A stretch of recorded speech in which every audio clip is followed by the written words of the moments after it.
todas. Este é mais um webinar promovido por Crivelli Advogados. Eu sou Erickson Crivelli. Sejam todos bem-vindos. Nós estamos hoje três convidados. Então, o professor Adilson Paes, que tem mestre em Direito pelo Largo São Francisco, da USP, especificamente em matéria de Direitos Humanos, doutor em Psicologia também pela Universidade de São Paulo, coronel aposentado da Polícia Militar do Estado de São Paulo, é um estudioso e especialista jurídico nas corporações policiais, estuda também corporações militares, é um especialista no assunto, portanto, é uma honra tê-lo aqui, professor professor Adilson. Agradeço muito ter aceito o convite. O outro debatedor, o outro apresentador nosso hoje é o professor Marco Aurélio Nogueira, que já esteve aqui no anterior. Deixa eu verificar a data aqui. Ana Paula, eu não lembro o mês do professor Marco Aurélio esteve aqui, mas o professor Marco Aurélio é cientista político, teve uma longa carreira na Unesp, já aposentado agora, tem uma vasta obra intelectual produzida na área da ciência política, tem inclusive livros mais recentes que tratam inclusive da crise política nossa, que nós vivemos a partir de 2013, além talvez o melhor tradutor de Norberto Bobbio para o português. Eu conheço poucas traduções do português de Portugal, mas são todas muito festejadas as traduções. É um especialista nisso, esteve na Itália estudando, acho que para o doutorado, né, professor? Eu não lembro agora desse detalhe, mas é um especialista, um dos melhores que nós temos no Brasil sobre o Norberto Bobbio, e tem uma obra própria.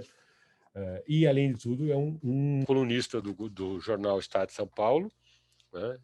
Publica periodicamente no Estado de São Paulo. Então, portanto, nós temos aqui duas pessoas extremamente habilitadas que vão fazer a exposição. E a terceira é a nossa convidada, Ana Amélia Mascarenhas Camargos, que é advogada trabalhista, é mestre e doutora em Direito, é professora da PUC São Paulo em Direito do Trabalho, e ela é vice-presidente da Comissão de Direitos Humanos da OAB São Paulo, que eu estava aqui explicando para os outros convidados, que isso significa dizer que ela é a presidenta, né, da Comissão de Direitos Humanos, porque o cargo formalmente, estatutariamente, é conduzido pelo próprio presidente da OAB, mas que não interfere nas discussões da comissão, e ela dirige essa comissão, que tem um trabalho muito importante, e aceitou o convite de estar aqui conosco hoje, porque a Comissão de Direitos Humanos também exerce um trabalho de fiscalização da atuação dos órgãos policiais, enfim, toda essa problemática que nós temos de direitos humanos. Então, eu agradeço a todos o convite, aceito o convite para estar aqui conosco hoje, e eu passaria primeiro a palavra para o doutor Adilson Paes, que vem pela primeira vez aqui participar no webinar conosco. Depois o professor Marco Aurélio usará a palavra. Por favor, doutor Adilson, mais uma vez, muito obrigado e, por favor, pode fazer aqui as suas considerações para as pessoas que estão nos acompanhando. Boa noite, doutor Erickson Crivelli, professor Marco Aurélio, que honra, doutora Ana, queridos companheiros, companheiras, a todos que nos acompanham. Que honra, a honra é toda minha e um sentimento de utilidade muito grande brota em meu ser. Eu me sinto extremamente honrado e grato por ter recebido esse convite de participar de mais uma oportunidade para a gente expor reflexões, compartilhar ideias e traçar caminhos para os problemas que estão postos na nossa vida institucional no nosso Brasil. O tema proposto sobre o risco de uma quebra de ordem institucional, creio que o pano de fundo aí foi a situação com o general Pazuello, militar da ativa, que participou de um ato político e violou frontalmente, expressamente, não há dúvida em relação a isso, o Estatuto dos Militares e o regulamento disciplinar do Exército Brasileiro. Por mais que não houvesse dúvidas, enquanto ainda estava se decidindo o que fazer ou como fazer, o vice-presidente da República deu uma entrevista deixando bem claro que houve quebra da hierarquia e que o Exército iria resolver a questão punindo o general Pazuello. E terminou as suas afirmações com o famoso segue o jogo. E o jogo não seguiu, porque Pazuello não foi punido, montaram um arremedo de apuração disciplinar. No artigo que eu escrevi para a imprensa, eu chamei de um ping-pong fajuto, e é esta a palavra que nós temos que dar mesmo, porque o Exército fez que acusou, o Pazuello fez que defendeu, o Exército fez que que analisou e fez que apresentou uma decisão fundamentada e absolveu Pazuello. Alguns dias depois, se não bastasse isso, decretou sigilo de 100 anos num processo administrativo disciplinar comum. E alguns dias depois, o comandante do Exército recebe uma medalha do senhor presidente da República, talvez pelos bons serviços prestados. Quando nós, não sei se alguém aqui já teve oportunidade, quando adentra na Academia da Polícia Militar do Barro Branco, no saguão principal, existem duas colunas. Uma é a hierarquia e a outra é a disciplina. Essas duas colunas estão lá. Você entra pelo pátio, tem o prédio principal, onde fica o comando, a administração e as salas de aula.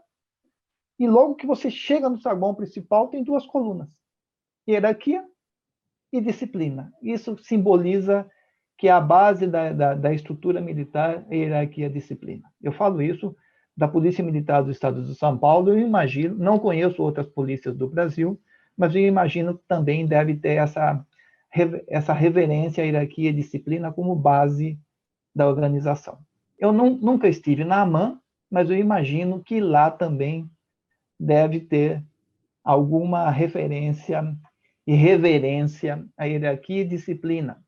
Mas lá está escrito que os cadetes ides comandar, primeiro aprendeis a obedecer.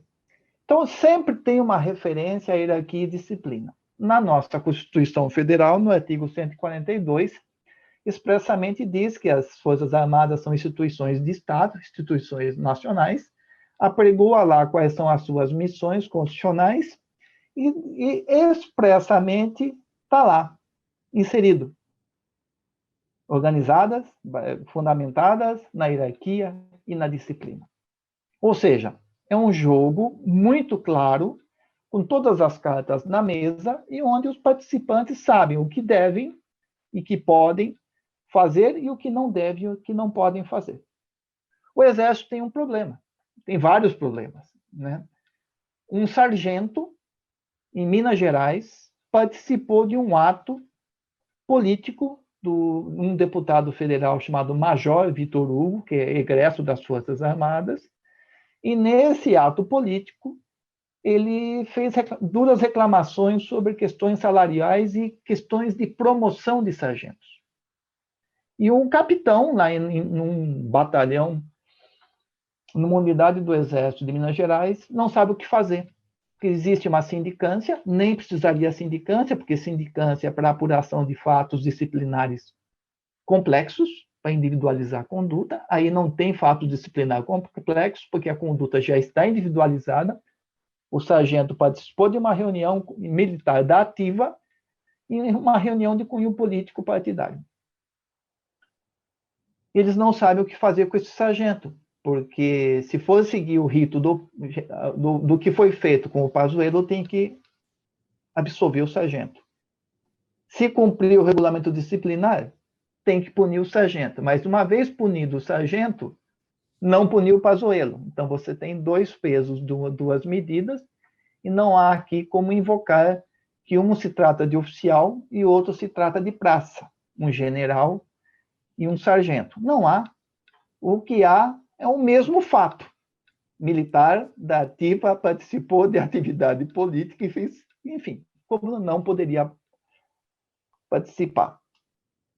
Corre o risco desse sargento ser punido, ele impetrar o mandado de segurança, pedindo isonomia no tratamento e via mandamos, uma ordem judicial, ter anulado a punição disciplinar dele. Corre o risco dele não ser punido e outros praças e outros oficiais se sentirem tentados a fazer parte de atos de natureza política partidária e que poderá complicar mais a situação. Eu vejo risco. O Exército sai dessa situação menos instituição e mais algo, que eu não sei definir ainda o que é. O presidente da República, que é o comandante-em-chefe das Forças Armadas, no caso, ele é muito mais do que o comandante-em-chefe das Forças Armadas, ele é um dono, um amo do Exército, que ele faz o que quer, e os generais se sujeitam a esse papel, esquecem, abrem mão da sua função institucional e do juramento que prestaram para servir a uma pessoa, o senhor Jair Bolsonaro, que é o presidente da República. E não como comandante, como amo. Porque eles adotaram medidas e produziram resultados totalmente contrários à lei e às próprias normas disciplinares do Exército Brasileiro. Esse é o panorama, não tem como fugir.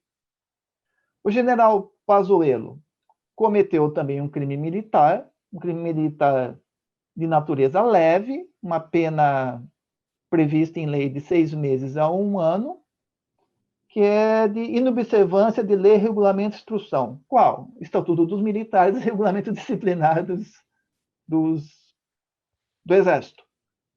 Agiu com dolo, porque ele estava consciente, ele foi lá. E é interessante notar que, em sede de direito penal militar, todos os crimes são de ação penal pública incondicionada. E como dispõe o Código de Processo Penal Militar, artigo 9º e 10º, a linha A, estou dando essa roupagem jurídica para chegar na análise institucional. É obrigação do comandante do Exército instaurar inquérito policial militar para apurar esse crime praticado por Pazuello. Não instaurou. Então, o comandante do Exército comete também o crime de prevaricação, também previsto no Código Penal Militar. Ou seja, nós temos duas autoridades cometendo crimes para satisfazer o senhor presidente da República. Evidentemente, abriu um precedente muito perigoso no Exército Brasileiro, que nós não sabemos qual a repercussão que terá, mas há uma clara subversão da ordem, expressamente disposta nos estatutos militares. E agrava o quadro de uma politização das Forças Armadas, ou, no dizer do senhor presidente da República, do seu exército, que poderá ser empregado para valer a sua Constituição e para preservar a sua democracia de acordo com a sua vontade. Não vamos nos esquecer que o senhor presidente da República chegou a dizer que ele é a Constituição. Né? Problema maior que esse. As polícias militares, desde 1969, elas são estruturadas tal qual o Exército Brasileiro. No Decreto-Lei 667 de 69, eu gosto de citar sempre esse decreto, que mesmo citando o AI-5 como fundamento de forma expressa, ele continua válido até hoje, ele sobreviveu ao processo constituinte. Eu não consigo entender, eu estou aqui numa seara com advogados, com juristas, como é que um decreto que cita expressamente o AI-5, ele é recepcionado pela nova Constituição, que apregoou romper com o antigo regime e inaugurar o Estado Democrático de Direito. Não há que se falar no fenômeno constitucional da recepção de normas. Ele está aí. Então, nós temos militares estaduais, isso está previsto na Constituição Federal, que os membros das polícias militares e corpos de bombeiros militares são militares estaduais, imiscuídos no seio da sociedade, capilarizados, numa roupagem militarizada, numa atuação militarizada e numa razão de ser militarizada. Não se esqueçam que eu já citei no início da minha fala que entrando pelo saguão principal da Academia da Polícia Militar do Barro Branco, escola que eu fiz de 82 a 84, e os pilares estão lá até hoje, nós temos dois pilares, a hierarquia e a disciplina. E o nosso regulamento disciplinar, que foi reformado por uma lei estadual paulista de 2003, prescreve a hierarquia e a disciplina como valores fundamentais dentro da deontologia policial. Então, a estrutura é a mesma do Exército. Então, o ato do Pazuello, ao não punir o Pazuello, abre um precedente, uma brecha, uma lacuna muito grande na instituição, que há uma quebra da ordem e da disciplina.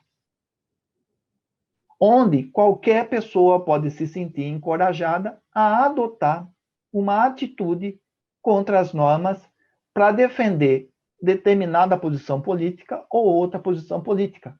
Lembremos que nós estamos falando aqui de atitudes em prol de Jair Bolsonaro, mas nós poderemos ter atitudes de militares apregoando a defesa da Constituição e participando de palanques políticos contra Jair Bolsonaro ou a favor de outros candidatos. Isso é o caos.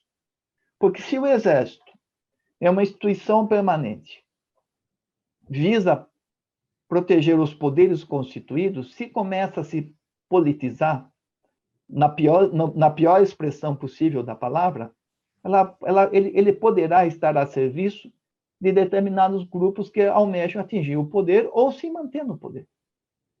E aí nós teremos a possibilidade de uma ruptura institucional, que é o que eu acredito que pode acontecer. E isso amplificado pelas polícias militares, que são exércitos estaduais espalhados com a mesma roupagem. Nós poderemos ter atuações de corporações de efetivos policiais militares a favor de A ou a favor de B. Eu cito, para ficar na seara das polícias militares, duas pesquisas recentes, uma de 2020, produzidas pelo Fórum Brasileiro de Segurança Pública e pelo Instituto de Code Pulse, que verificaram no ambiente das redes da internet, né, em análise de perfis públicos, a interação de policiais nesses perfis públicos. E é muito grande a atuação de policiais militares, mais praças do que oficiais, mas não é um número inexpressivo, nesses ambientes virtuais bolsonaristas, e muitos deles em ambientes bolsonaristas radicais, aqueles que apregoam ditadura, golpe, AI-5, fechamento do STF e pautas semelhantes. Engajamento de policiais militares. Uma outra pesquisa, levada a efeito pela revista Época e a Atlas Revista Época, que foi agora realizada entre 26 de março e 4 de abril deste ano, revelam as preferências políticas dos agentes que compõem o sistema de segurança pública no Brasil. Então, nós temos de tudo, policiais militares, civis, federais, agentes penitenciários, peritos. Só que a maior parte dos participantes dessa pesquisa são policiais militares. 75% dos sujeitos de pesquisa, dos participantes dessa pesquisa, são policiais militares. Maioria, grande maioria, votou em Bolsonaro no primeiro e no segundo turno da eleição passada, não se arrependeram, votarão em Bolsonaro agora em 2022, aprovam o jeito que ele governa, aprovam a sua política de segurança, que é uma política de segurança totalmente arbitrária, o jargão prendo, arrebento, faço e aconteço. É bem essa a política. Quando a pergunta é se é a favor da prisão de Lula, 71% são a favor do Lula e 64% contra o impeachment de Bolsonaro. Ou seja, existe um viés, uma identificação muito forte das polícias com o bolsonarismo. Na psicanálise, nós podemos citar o mecanismo da projeção. O policial, ele se projeta, ele quer ser Bolsonaro, porque o Bolsonaro é aquele sujeito, aquela pessoa que faz o que quer, fala o que quer, diz o que quer, apronta o que quer e nada acontece. Ele tem um estereótipo do machão, do viril, do bruto. O discurso dele é o discurso pior possível em termos civilizatórios e em termos institucionais. Ele personifica as instituições. Ele faz. Ele acontece. Ele muda. Ele manda. Ele manda fazer. Ele manda não fazer. Nessa crise toda da pandemia, nós estamos vendo isso aí direto. E o policial se identifica. Boa parcela dos policiais se identificam porque eles se entendem. E isso eu pude verificar no mestrado e no doutorado, eles se percebem super-homens com superpoderes. Um deles, o de eliminar alguém. Eles são os únicos capazes de prover a segurança pública da sociedade. E não admitem contestação, porque eles são especialistas. Quando os policiais se colocam como superpoderes, super-homens e capazes de fazer de tudo, aptos a fazer de tudo em nome de uma segurança pública, eles se colocam como a nata, a essência da nação, que são aquela casta que vai salvar a nação dos perigos. E isso é típico da doutrina de segurança nacional. Ou seja, nós não rompemos ainda com os valores apregoados e arraigados em nossa sociedade que embasou desde a decretação do golpe e a manutenção de toda a ditadura. Fruto, com certeza, de um processo de redemocratização incompleto e que permitiu que instâncias, valores e instrumentos gestados no antigo regime permanecessem intactos e estão vivos até hoje. Ao não punir Pazuello, o comandante feriu de morte a instituição. Na psicologia das massas e análises do eu, o Sigmund Freud vai classificar o exército como uma massa artificial, tal qual ele classifica a igreja. Aliás, no livro ele cita duas massas artificiais, a igreja e o Estado, né? E o exército. Algumas características que o Freud descreve da massa artificial. Ela é duradoura, bem organizada, não homogênea, tudo isso se encaixa com as polícias militares, isso se encaixa com as Forças Armadas, em especial, em particular, com o Exército Brasileiro, e que depende de uma coesão externa para evitar a sua dissolução e impedir mudanças na sua estrutura. O comandante é a figura central e merece destaque na constituição dessa massa artificial. Ele, que através da hierarquia e da disciplina, será a pessoa que exercerá essa coação externa apta a impedir a dissolução da massa. Então, o comandante, ao deixar de punir, ao não obedecer os preceitos da ordem, da hierarquia e da disciplina, ele está colaborando para o colapso dessa massa artificial que é o exército. E é isso que aconteceu. O comandante, ele é quem tudo controla, quem tudo toma as decisões. Eu fui treinado assim. Eu fui treinado a confiar no comandante, como autoridade suprema. E a ninguém mais. Então, essa figura do comandante, ele assume uma figura, uma imagem patriarcal. O Freud vai dizer, o comandante é o substituto do amor paterno para os seus comandados. É essencial essa relação subordinados-comandantes. E o Freud ainda vai afirmar, vai asseverar, é nessa estrutura libidinal, nesse desejo, nesse ilhame afetivo entre o subordinado e o comandante, que reside o principal fator de união da massa.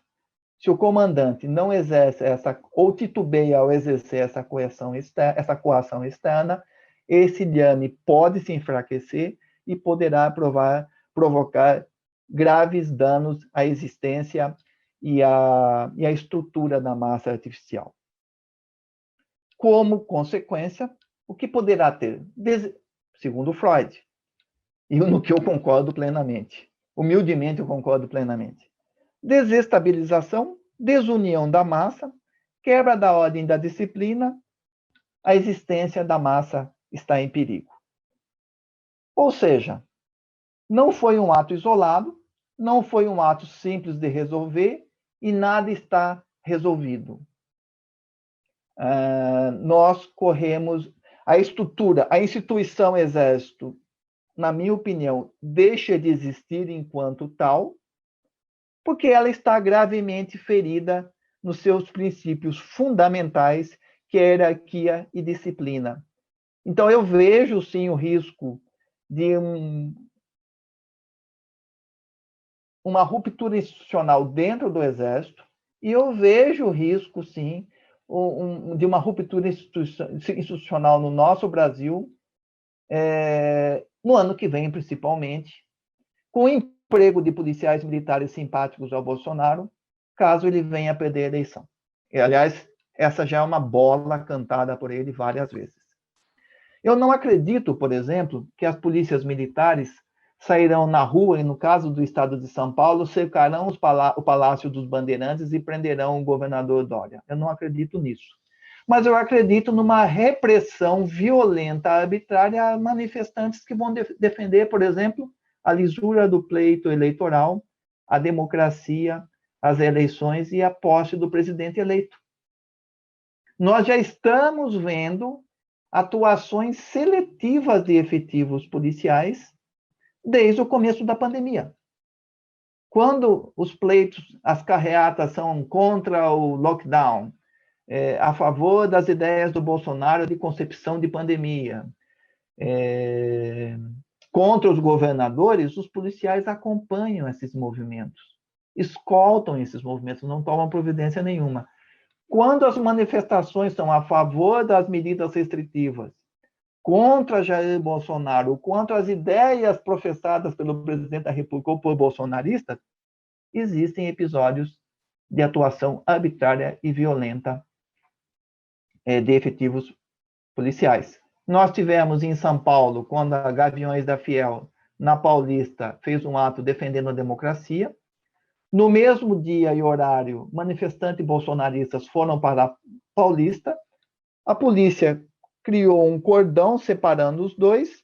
Os únicos que estavam causando baderna eram o pessoal apoiando o bolsonarista, inclusive com bandeiras e faixas lembrando radicais da Ucrânia, todo esse movimento supremacista, né?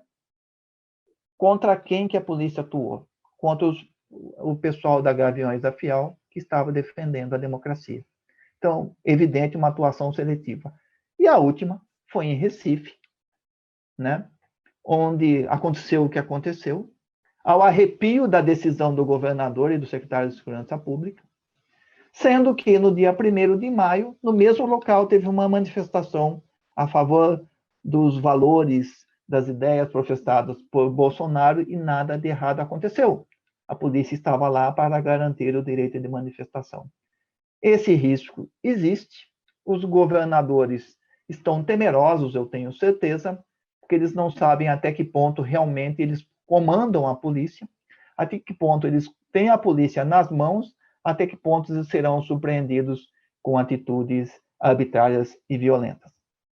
Também não é, para finalizar, nós devemos enfatizar que as polícias continuam tendo dois senhores, oficialmente falando. O governador do estado não é quem comanda totalmente a polícia. Quem realmente comanda a polícia continua sendo a Inspetoria Geral das Polícias Militares, órgão criado em 67, cuja existência foi mantida no artigo 2º do Decreto-Lei 667 de 69, que reorganizou as polícias, dando essa roupagem do Exército, e permanece até lá.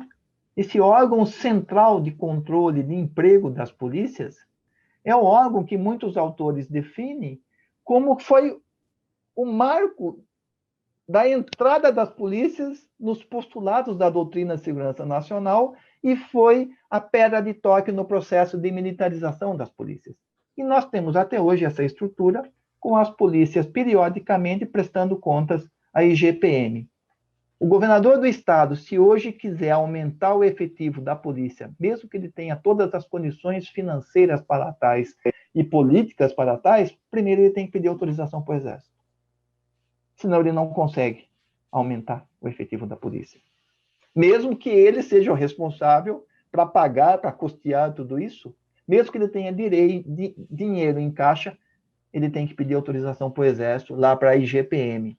Se ele quiser comprar um armamento, uma viatura, ele tem que pedir antes ordem para, ou pelo menos informar a IGPM para dizer que não está extrapolando a dotação, a quantidade que foi estipulada pela IGPM para determinada polícia. Num padrão que se tem 2 donos e com uma similaridade de atitudes, de gostos, pelo que o senhor presidente da República apregoa, é extremamente preocupante para o governador saber até que ponto pode controlar as polícias. E, nesse sentido, para encerrar, eu vejo, sim, grave risco de ruptura institucional com o emprego das polícias militares. Obrigado, gente. Eu agradeço a exposição do doutor Adilson. Eu pediria para o professor Marco Aurélio que fizesse as suas considerações, então. Bom, muito boa noite a todos. Um prazer estar aqui mais uma vez com o Crivelli e é uma satisfação estar aqui fazendo esse debate com o professor Adilson e a doutora Ana Amélia.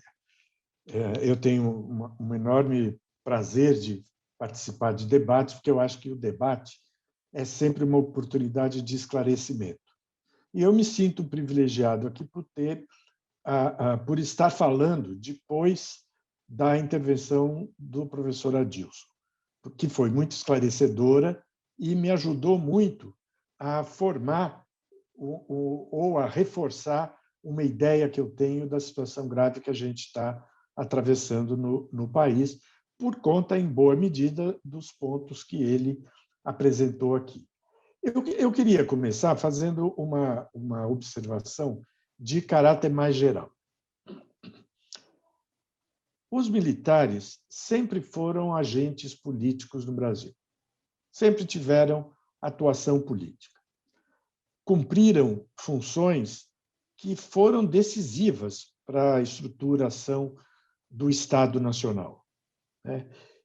Fizeram a República em 89, ou foram a alavanca principal da proclamação da República em 1889. Foram importantes nos anos 20 e 30, com o tenentismo e com a coluna Prestes. E nunca deixaram de estar no centro ou próximo do núcleo de poder de estruturação do Estado. Eu acho que essa condição, que é conhecida por todos e sobre a qual eu não vou avançar nada, foi uma situação que deixou os militares com uma carga muito grande de prestígio e com uma carga muito grande de temor. Ou seja, a sociedade admira e teme os militares. Eu acho que essa mistura de temor e admiração é algo que nós precisamos considerar quando nós tentamos entender a posição ocupada pelos militares, e eu estou falando do Exército, da Marinha e da Aeronáutica, mas particularmente do Exército, que é a força mais importante, mais decisiva nas Forças Armadas, e isso acabou por gerar uma postura dos militares que flutua entre esses 2 polos. Eles se sentem admirados e sabem que são temidos. No golpe de 1964, essas coisas a partir dali elas evoluíram, dando origem à ditadura militar que durou 20 anos e que causou um custo social muito grande para o país. E afetou também a imagem dos militares diante da sociedade. A sociedade, depois de 64, passou a ter mais receio dos militares do que admiração. embora os dois sentimentos tenham continuado a ser combinados, né? Bom, eu acho que com a redemocratização, com a reconstitucionalização do país em 1988, né, os militares entraram numa outra fase, numa fase que a gente poderia chamar de neutralidade e respeito constitucional, né? E, ao longo dos anos que se seguiram a 1988, digamos assim, os militares se fixaram nessa posição e voltaram a ser admirados, né? Ou, pelo menos, tiveram a carga de temor atenuada. Afinal de contas, eles estavam aceitando a função permanente do Exército, o papel institucional do Exército na ordem republicana, e não manifestavam intenção de se imiscuir de novo no jogo político. Então, de 88 para frente, pelo menos até 2015, 2016, 2017, os militares usufruíram dessa admiração que cresceu na medida mesma em que eles se tornaram fatores neutros nas disputas políticas e de respeito à função institucional determinada pela Constituição. A pergunta que eu me faço, fazendo essa rápida reconstrução, é o que foi que ocorreu quando os militares decidiram emprestar seu prestígio e seus recursos ideológicos, técnicos, materiais, né, ao governo Bolsonaro. Um ex-militar que teve uma história de litígio com a corporação militar, não chegou a ser expulso, mas foi submetido a um julgamento, eu não sei direito dessa história, nos anos 80, e que depois foi passado para a reserva quando foi eleito vereador no Rio de Janeiro. O que aconteceu? Por que houve essa inflexão que, para os olhos do analista externo, que não conhece a intimidade da corporação, pareceu ser uma inflexão súbita, repentina? O professor Adilson deu alguns elementos que permitem corrigir um pouco essa sensação de que as coisas aconteceram repentinamente. Mas eu acho que a questão permanece. O que aconteceu? Por que, de repente, aquelas Forças Armadas que eram respeitadoras da Constituição e estavam fora da política, resolveram entrar de peito aberto no jogo político, na atuação governamental?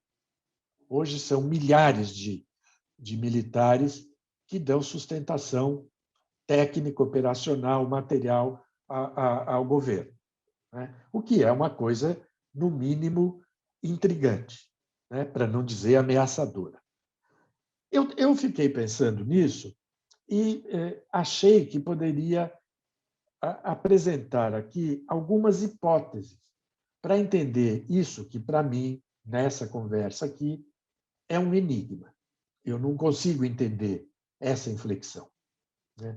A primeira hipótese é assim: os militares fizeram esse movimento imaginando que, agindo assim, conseguiriam controlar o presidente da República e dar ao governo um suporte técnico adicional, tendo em vista que todos sabiam e continuam sabendo que o bolsonarismo não seria capaz de prover o governo de quadros técnico-administrativos em número suficiente.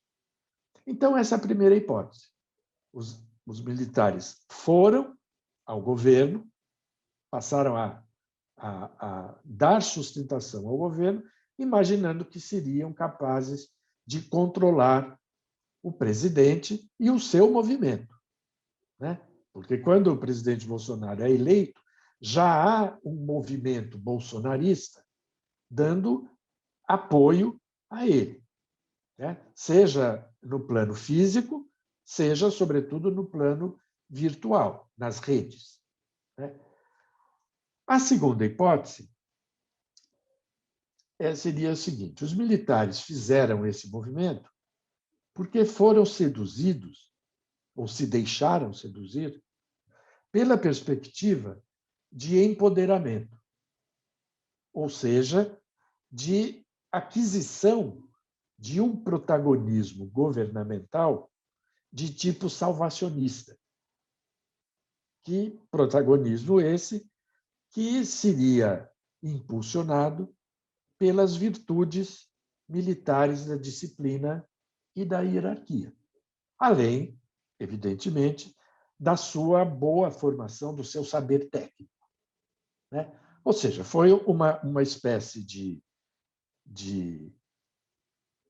ilusão ou de sedução que levou os militares a entrarem no jogo político governamental com a velha missão salvacionista acumulada ao longo da história. E uma terceira hipótese é que o Exército, particularmente o Exército, passou a ser objeto, a partir de 2018, do início do governo Bolsonaro, de uma espécie de teste permanente de lealdade. Ou seja, a lealdade militar é, acima de tudo, a bandeira, ao país, ao Estado. Essa é a lealdade institucional, definida pela lei e, creio eu, ensinada nas academias militares, nas academias das polícias e dos militares em sentido estrito. Mas o presidente resolveu testar os militares em termos de uma lealdade a ele como pessoa, e não tanto a lealdade institucional pregada em verso e prosa pelos estatutos militares, né? Então, esse movimento do presidente para testar os militares acabou por atraí-los, eu acho que essa é a palavra certa, o verbo certo, atraí-los para um projeto de poder que não é dos militares, mas é do bolsonarismo, que deseja, em última instância, submeter os militares ao seu poder pessoal, né? O que é um enorme problema, né? E que é, se não me falha a memória agora, a posição defendida pelo general da reserva, general Santos Cruz, num artigo muito interessante que ele publicou no Estado de São Paulo no dia 13 de junho, né? Em que ele fala exatamente desse projeto de poder como algo a ser viabilizado mediante, eu vou citar o artigo, a tentativa permanente de arrastar o Exército para o erro histórico de assumir um protagonismo político em apoio a uma aventura pessoal perseguida de forma paranoica. O artigo do general Santos Cruz é um artigo de posição, de tomada de posição. Ele integrou o primeiro núcleo de governo em 2019, se não me engano, 2018 mesmo, não, 2019, e se afastou posteriormente, passando a ser uma figura que questiona de forma intensa os métodos de governo, os métodos de relacionamento do presidente da República com as Forças Armadas, e particularmente com os militares do Exército. Então, eu acho que hoje, levando em consideração tudo isso, e sem querer me estender demais, o fato é que hoje 2 anos e meio depois do início do governo Bolsonaro, os militares já não conseguem mais se distinguir com nitidez do governo. Eles são vistos, entendidos, como personagens do mundo político, administrativo e de governo. Eles acabaram com isso por serem subordinados ao governo e entregaram-se às ordens e aos desejos do presidente.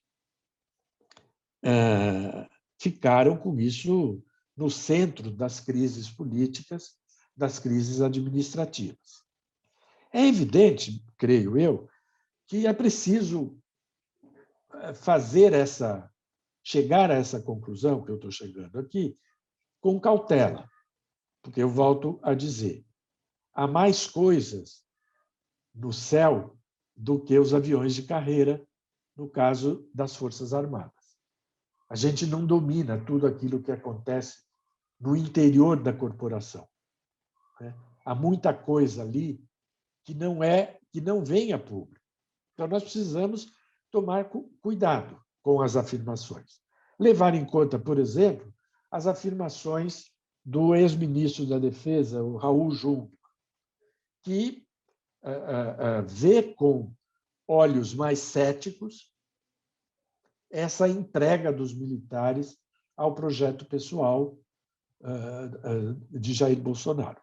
Ele acha que ainda há reservas nas Forças Armadas de hierarquia e disciplina que poderão dar a firmeza a uma espécie de resistência dos militares a esse projeto de poder que visa subordinar os militares efetivamente.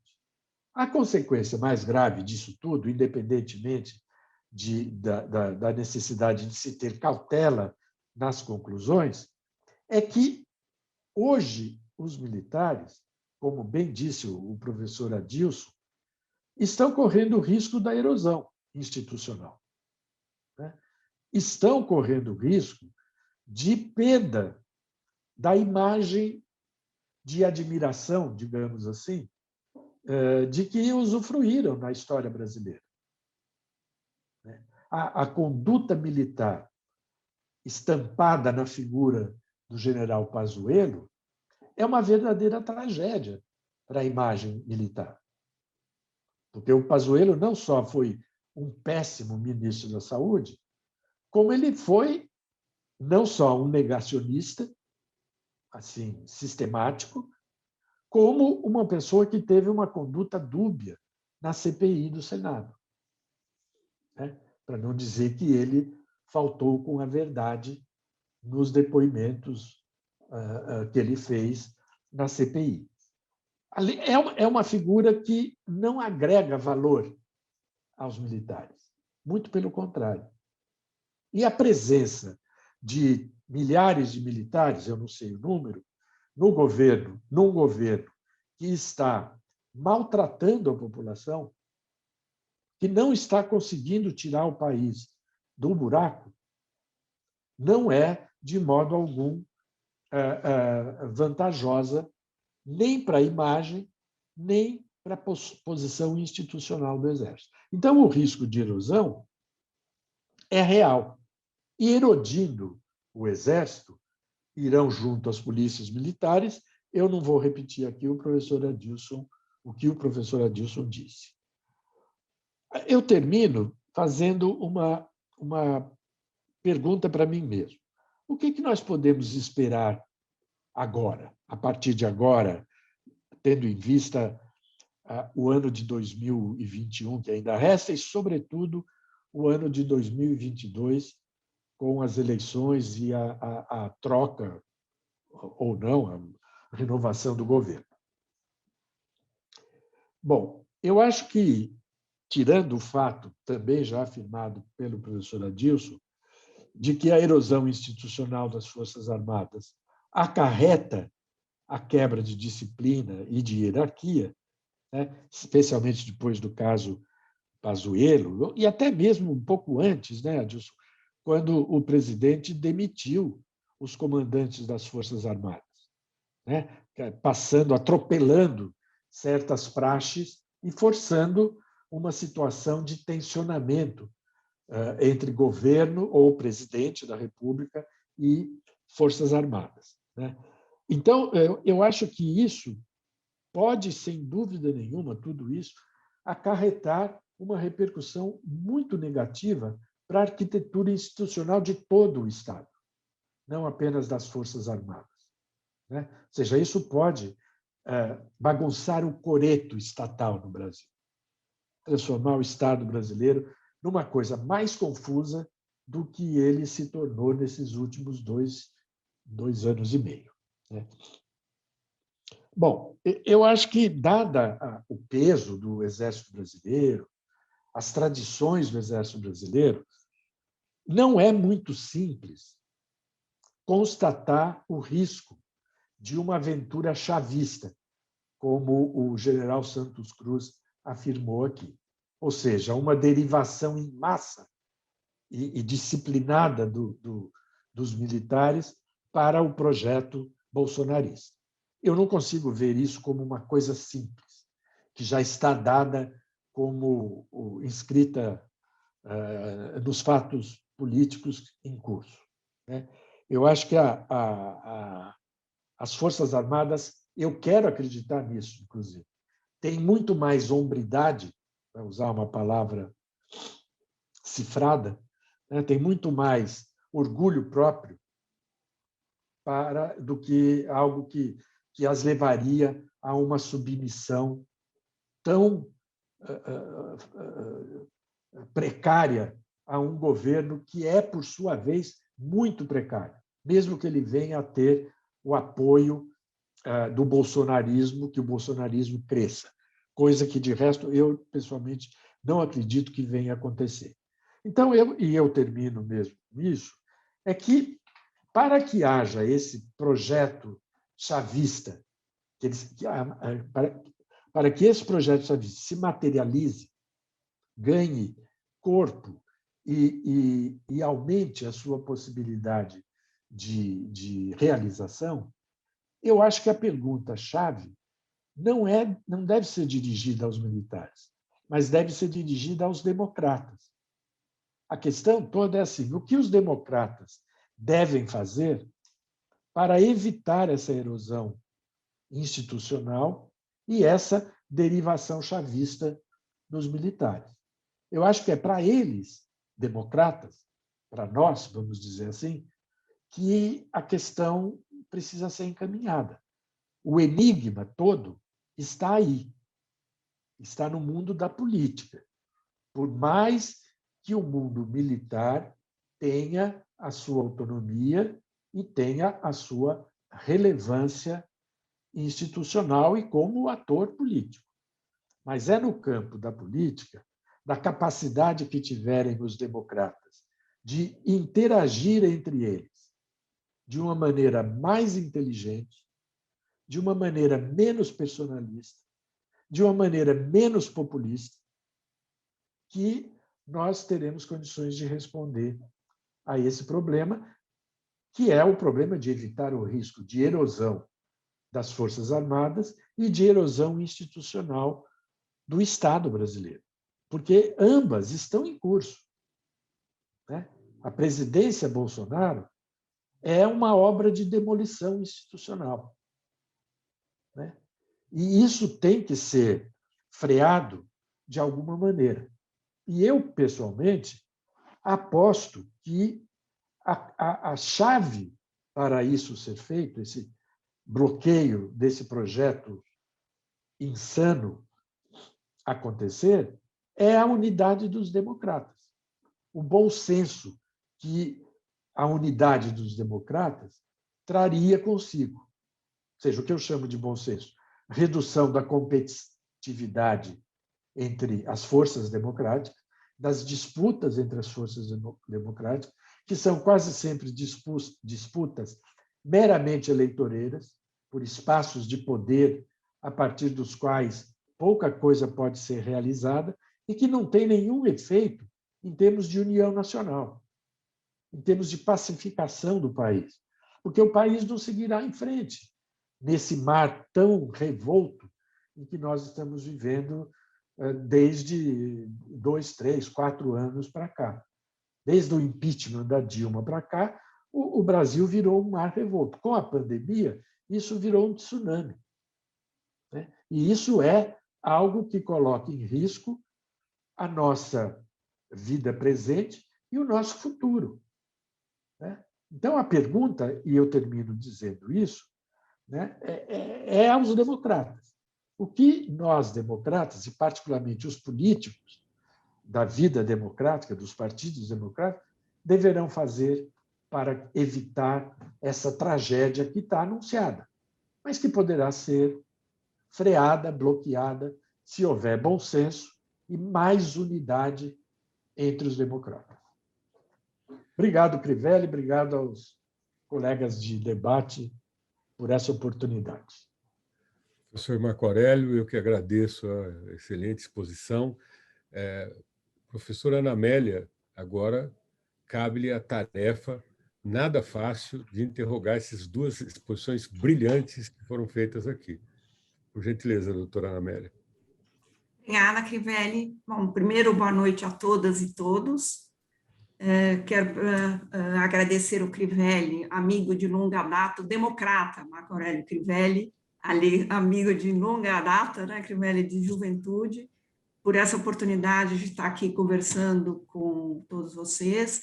Uma satisfação enorme estar com o professor Marco Aurélio, o professor Adilson, realmente exposições didáticas importantíssimas pelo momento que nós vivemos, né? A Comissão de Direitos Humanos da OAB de São Paulo se preocupa muito com esse tema, justamente porque quando as Forças Armadas deixam de ser uma instituição de Estado e passam a ser uma instituição política, isso, a defesa da ordem constitucional passa a ficar ameaçada. E isso é a maior violência aos direitos humanos, né? Então, a Comissão de Direitos Humanos tem debatido isso na OAB de São Paulo.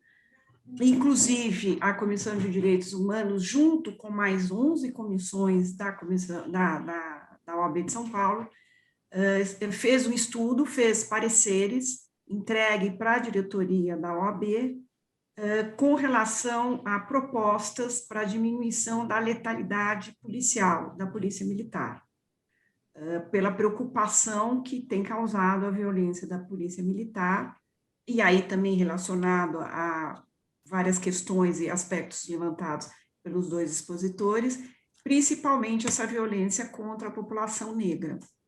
Então, 12 comissões debateram, ouviram palestrantes, o professor Adilson ajudou a gente nisso, e então, ainda nesse semestre, a diretoria da Comissão de Direitos Humanos irá apresentar ao governador do estado propostas de protocolos e de, enfim, ações visando a diminuição da letalidade da Polícia Militar. Então, assim, Crivelli, pela função que você me deu, eu teria aí algumas perguntas ou alguns comentários para ouvir um pouco os dois expositores, e aí eu começo perguntando para o professor Marco Aurélio. Professor, eu li há pouco tempo, né, até revi hoje, uma entrevista dada à BBC. Ele está se nomeando como Coronel Pimentel, que é um coronel de 56 anos, formado, né, o professor Adilson já conhece, formado por Agulhas Negras, né, e que tem uma posição que eu achei bem interessante. Primeiro, ele coloca que essa questão do Exército fazer opções políticas, ele coloca assim, está destruindo a muralha existente entre as Forças Armadas e o governo, ou seja, entre o militar e a política, e isso ameaça a ordem institucional, né? Então, ele fala que os militares, eles tomam partidos, né? Eles, então, deixam de ter uma representatividade suficiente para a defesa do Brasil como um todo. Ele define essa posição política dos militares, ele chama de partido militar, né, onde ele acha que parte, então, dos militares viram nesse partido militar uma possibilidade de chegar ao poder sem uma ruptura institucional aberta, violenta, né? E ele, então, cita que de 17 generais do alto comando do Exército, 15 têm cargos no atual governo. E aí que eu queria, e é o ponto, né, porque eu vou te chamar de você, tá, Marco? Você levantou aí algumas indagações por que estaria acontecendo isso com o Exército, né? Porque esse envolvimento das Forças Armadas com o governo, e ele coloca duas questões. Primeiro foi ele coloca que foram os militares, alguns militares formados nos anos 70, quer dizer, formados durante a ditadura, procuraram o Bolsonaro. Ele entende que foi ao contrário, né, que realmente os bolsonaros que procuraram e fizeram essa proposta para o Bolsonaro. E por quê? Ele coloca, então, aí duas questões. A Comissão da Verdade, né, que foi instalada pela presidente Dilma para apurar as violências e os desmandos na época da ditadura militar, e que isso realmente é algo que incomoda muito os militares, e que eles pensam que isso pode afetar a respeitabilidade deles. E aí ele coloca uma coisa que eu nunca tinha ouvido falar, a aproximação do Brasil com os militares americanos no Haiti. E eles passaram a invejar como os militares americanos eram respeitados pela população. E eu queria, então, ouvi-lo um pouco sobre essas duas questões, sobre por que os militares estão aí no governo Bolsonaro. Muito obrigado, Ana, pela pergunta, que eu, evidentemente, não vou saber responder, porque é uma hipótese com a qual se deve trabalhar. Acho que é uma boa hipótese, né? Sobretudo porque se sabe, há muito tempo, da existência disso que foi chamado, você trouxe aqui, de partido militar. Quer dizer, eu fui orientado no meu doutorado em ciência política pelo professor Oliveiros Ferreira, que era um estudioso da questão militar e, particularmente, da questão do Exército. E ele sempre sustentou a tese do partido fardado ou do partido militar. Sempre sustentou a tese, não, sempre alegou a existência disso. E nós sabemos que existe, como uma espécie de sombra da corporação, ou de um núcleo que cresceu dentro da corporação, com partidos militares que passaram à reserva e assim por diante, e que passou a ter uma atuação desse núcleo ativa, né, na vida da corporação, com repercussões no plano político de maneira mais geral. E a ideia da Comissão da Verdade como um fator de incômodo, de perturbação, é bastante razoável, porque o fim da ditadura brasileira não foi acompanhado de nenhuma apuração de responsabilidades. Os militares foram parte do pacto que levou à transição. A anistia os incluiu. Incluiu os eventualmente criminosos entre os militares. E, a partir do momento em que se reabre essa discussão, é razoável a gente pensar que os militares fiquem incomodados. É uma questão quase que de lógica, vamos dizer assim, ainda que existam fatos que podem ser mobilizados para comprovar isso. Quanto à questão dos militares americanos no Haiti, eu não sei, não conheço nada. Eu sei que o Exército Brasileiro, ou as Forças Armadas, os militares, têm uma imagem, uma autoimagem de autonomia no mundo.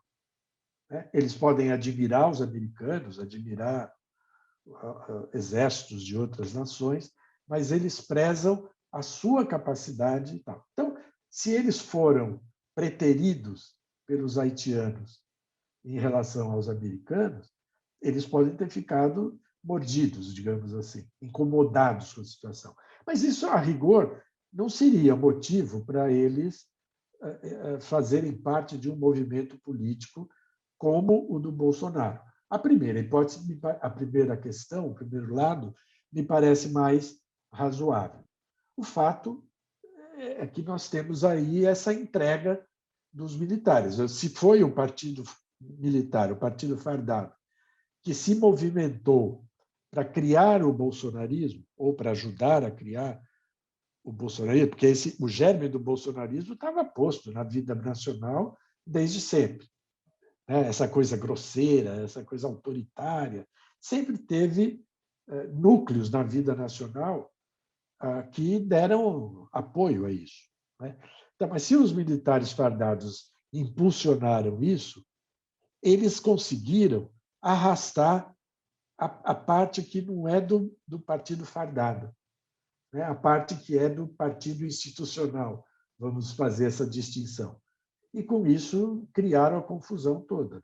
Até porque, do ponto de vista, eu não vou me estender, do ponto de vista da eficácia, o governo Bolsonaro é um fracasso. Ou seja, ele não está dando certo. E nem vai ser por um mero apoio militar que ele dará certo. A não ser que esse apoio militar derive para uma nova ditadura. O que eu, no momento, eu não acredito, mas que, em se tratando de Brasil e das coisas, sempre pode acontecer. Obrigado, professora Ana Amélia. Então, agora, obrigada. Eu queria fazer um questionamento para o professor Adilson. Professor Adilson, existe, né, uma preocupação e uma certa tensão entre a Polícia Civil e a Polícia Militar, principalmente quando a Polícia Civil, a ela é dada a competência constitucional de apurar crimes, né, por interferência militar, né? Eu gostaria de que o senhor falasse um pouco disso, principalmente o que significa a Polícia Civil apurar crimes, né, quando há uma interferência militar, né, advindos de uma interferência militar. Qual que é a importância disso para a sociedade? Obrigado, Ana, pela pergunta. Interferência militar, você fala das ocorrências, por exemplo, com resultado morte das ações da polícia. Isso, morte de civis, né? Veja bem, o Brasil tem um sistema policial esquisito, para dizer assim. É totalmente estranho. Nós temos duas polícias em âmbito estadual, né? Vamos ficar no âmbito estadual. Nós temos duas polícias. Podemos dizer que nós temos uma terceira, que é a Guarda Municipal, que é uma inovação da Constituição Federal, que deveria ser uma força com um caráter mais civil para auxiliar os municípios nas questões do município, e viraram polícias municipais, com estéticas militarizadas. Hoje em dia é difícil a gente ver uma guarda municipal e uma polícia militar, e até mesmo polícia civil, porque eles estão também usando uniforme, eles têm um fetiche por usar uniforme, parece que isso empodera, para usar uma palavra que o professor usou, mas dá uma roupa diferente, faz eles serem diferentes. E isso realmente empodera, porque existe um mecanismo psicológico, né, que infla o ego do sujeito. Fazendo uma parte, no nosso alojamento, nós chegávamos de casa ou da rua com roupas civis, nós colocávamos o uniforme no ritual, e tinha um espelho para você se olhar fardado, e esse se olhar fardado era um efeito potenciador.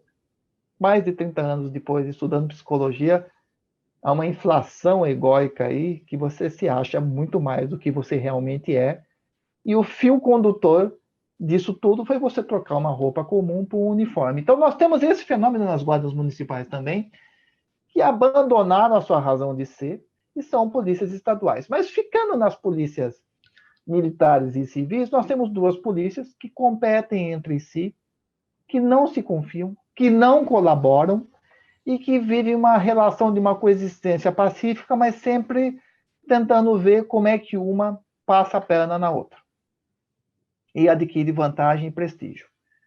Nós já tivemos histórias, exemplos recentes, Por exemplo, uma proposta da deputada federal da época, Célia Leão, encampada pelo governador Mário Covas, de extinção da Polícia Militar. Unificação, que significava subordinar a Polícia Militar à Polícia Civil.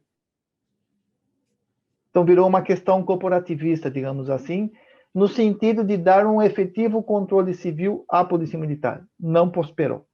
Eu estava na Polícia Militar, eu me formei em 84, então em 85, 86, 87, eu trabalhava no batalhão de choque, e os lobbies havidos na Constituinte das polícias militares com apoio do Exército Brasileiro foram potentes para a manutenção do status de polícias militares, tais quais foram gestadas na ditadura com esse decreto que eu citei o nome. Então, houve uma briga muito intensa nos bastidores da Constituição para mudar e não mudar nada em termos de segurança pública. Essa tentativa da Polícia Civil apurar crimes militares, porque quer queira, quer não, no atual arcabouço jurídico institucional, os militares, os membros das polícias militares são militares estaduais e estão sujeitos ao Código Penal Militar e ao Código de Processo Penal Militar. Então, o matar alguém que é tipificado no Código Penal pelo artigo 121 é o mesmo matar alguém tipificado no artigo 205 do Código Penal Militar. E, de acordo com as regras do Código de Processo Penal Militar, a autoridade policial, a polícia judiciária competente é a polícia judiciária militar. Esse é um tremendo de um resquício da ditadura, que é o que falo, mudou, mas não mudou nada. Onde nós temos os atos judiciais de elementos integrantes das forças policiais militares sujeitas ao crivo do Código Penal Militar.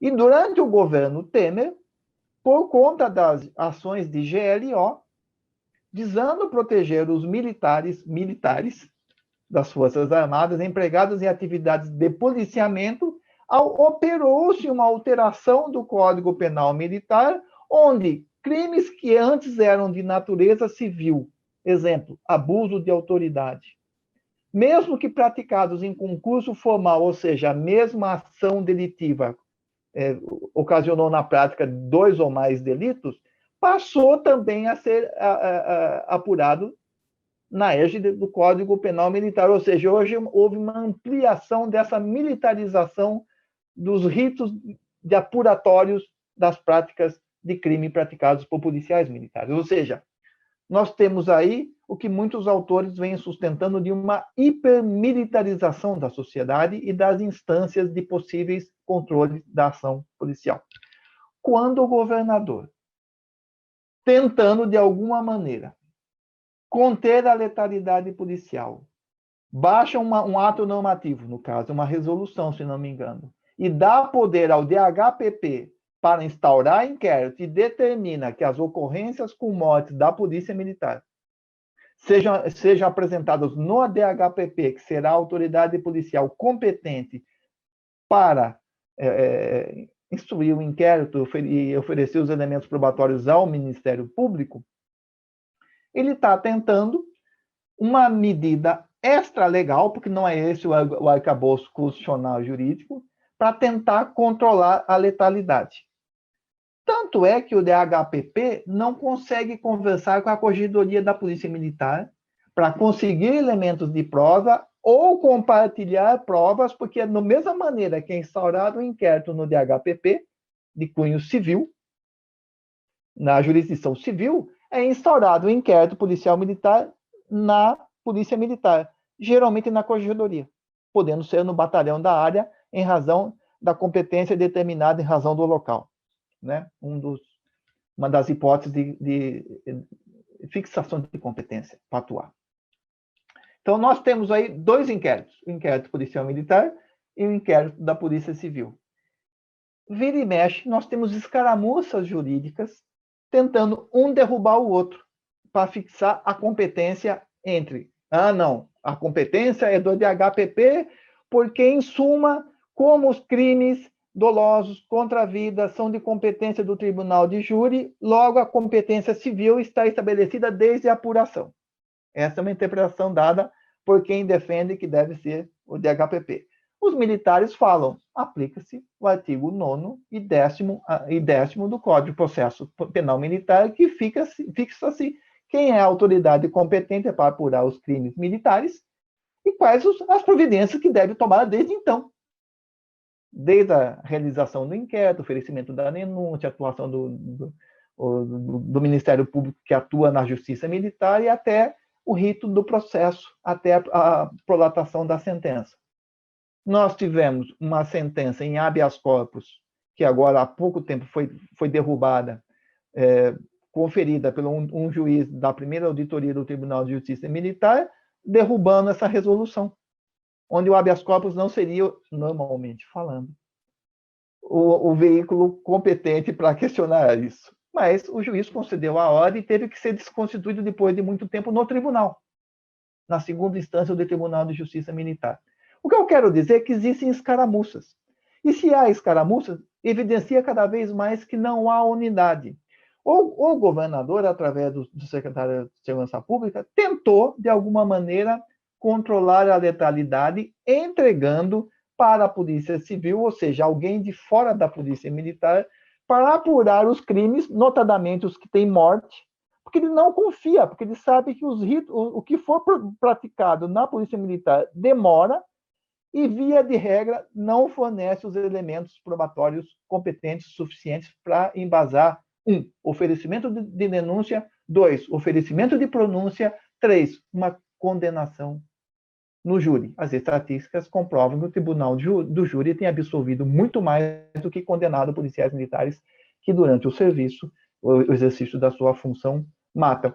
Ou seja, Ana, para falar o português bem claro, é uma confusão, uma tentativa equivocada de controlar a letalidade, numa tentativa equivocada de ter ou tentar exercer um controle civil sobre a Polícia Militar, que não vai surtir efeito como qualquer outra iniciativa, enquanto essa estrutura anacrônica existir do jeito que existe.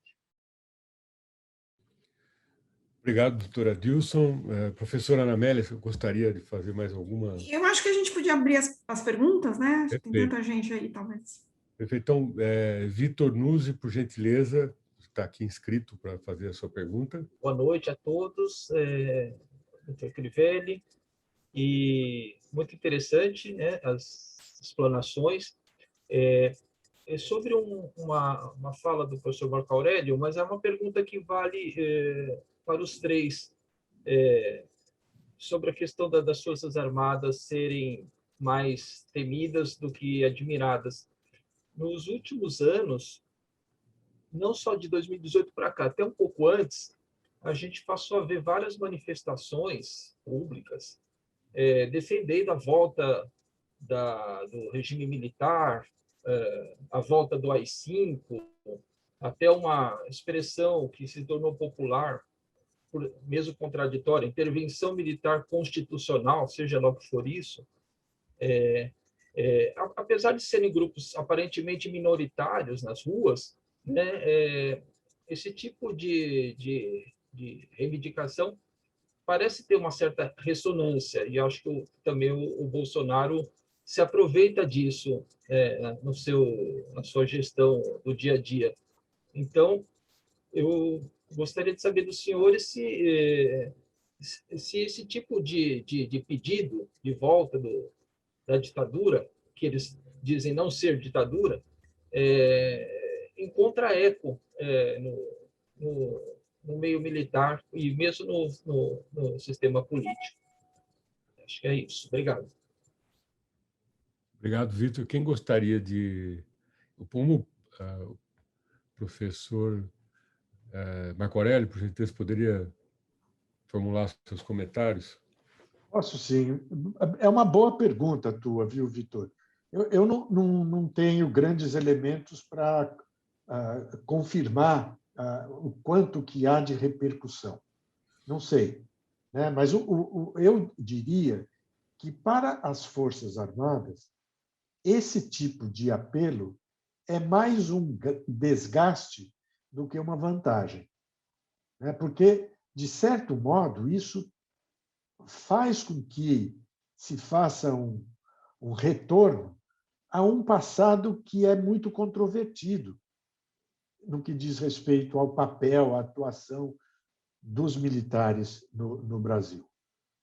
Eu acho que não é uma vantagem os militares serem assombrados por esse passado que eles podem achar glorioso, mas que não é o que se acha nas análises todas e numa parte expressiva da opinião pública brasileira. Quer dizer, os militares devem ter mais receio dessa volta ao tempo em que eles eram os donos do Estado brasileiro, efetivamente, do que sentir isso como um privilégio. Agora, o resto é saber quem é que vocaliza isso. Seriam ex-militares, o partido fardado lembrado pela Ana Amélia, ou seriam civis autoritários, que existem, tentando chantagear os militares. As duas possibilidades estão postas. Ou seja, o bolsonarismo é um movimento civil e militar que, de certo modo, tenta arrastar os militares para um campo que não é propriamente militar, que é o campo da política e da subversão, vamos dizer assim. Pode ser que, seguramente, os militares não concordam com isso. Eles não, quando vão ao governo e fazem parte desse governo em particular, não acham que estão sendo subversivos, mas efetivamente eles estão sendo, porque eles estão contestando a ordem estabelecida no país e impossibilitando uma ação mais eficiente do governo que eles apoiam. Então, é uma questão que tem muita controvérsia, mas tem muito sentido também. Obrigado, professor Marco Aurélio. Professor Adilson, gostaria de fazer alguma observação? Do ponto que eu pude analisar com policiais militares, a partir do momento que a escola de formação, eu passei por isso, os sujeitos de pesquisa que eu fui entrevistando, que fui analisando, desde o mestrado, eles passam por isso também. Se é uma formação centrada na virilidade, numa supremacia de um poder, e isso é bombardeado diuturnamente durante as escolas de formação, eu acho crível, sim, entender que eles se percebem como algo a mais, alguém a mais, para impor a ordem sobre o viés deles. Então, eu creio, sim, no projeto autoritário. Nós temos uma formação policial, e isso também cabe à formação militar, embora eu não tenha estudado especificamente a formação militar, mas as bases são a mesma, totalmente distante da realidade social. Nós não temos nenhum controle social efetivo sobre a formação dos policiais. Ninguém sabe como é que são estabelecidos os currículos, ninguém sabe como é que são desenvolvidos os cursos. Os cursos superiores não são avaliados pela CAPES, por exemplo. Não há um controle civil sobre a formação militar. É uma concha que gera algo dentro de critérios e valores próprios das instituições, onde é bombardeado ao jovem de que ele é super, e ele tem que resolver. Então, existe sim um projeto autoritário e que faz com que esses pleitos ditatoriais, de alguém impondo uma ordem, alguém impondo uma visão, alguém impondo uma democracia, e aí nós temos o conceito da democracia controlada ou domesticada, que é bem típico da doutrina de segurança nacional. Tutelando uma democracia, de acordo com o que eles esperam que sejam democracia, eu acho, sim, que há eco e há possibilidades de rompantes autoritários.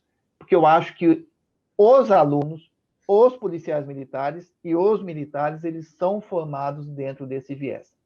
Como não tem efetivo controle civil, fica aquela coisa, aquela zona cinzenta. Ninguém sabe exatamente o que é dentro, como é que o que acontece. Por sua vez, isso permite que quem esteja dentro desenvolva estereótipos, preconceitos e adote atitudes em relação a quem está fora, de acordo a estereótipos e preconceitos estabelecidos. E essa zona cinzenta pode permitir tudo, inclusive atitudes autoritárias. Obrigado, professor Adilson.